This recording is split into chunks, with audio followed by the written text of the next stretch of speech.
In this video, we are going to discuss about one of the most common problem which developers generally face when they want to use instance of a local block inside a dialog or in a bottom sheet.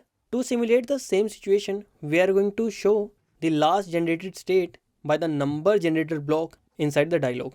So when I click on this button, it should show the last generated state, but it's not showing because we are not able to find the number generator block inside this context. So why it is happening? So when you call show dialog, it's actually creating a new navigator and this dialog is getting opened in that navigator. To fix this, what people generally do, they turn their local block into a global block, and which is not a right way to solve this problem. What you can do is you can wrap your dialog with the blocprovider.value. To the value property, you can pass the instance of the local block. Let me refresh. So when I click on this button, you will see the last generated state by the number generator block. I hope you found this video helpful. If you want to learn more about Bloc and Flutter Advanced, you can subscribe to our channel. See you in the next video.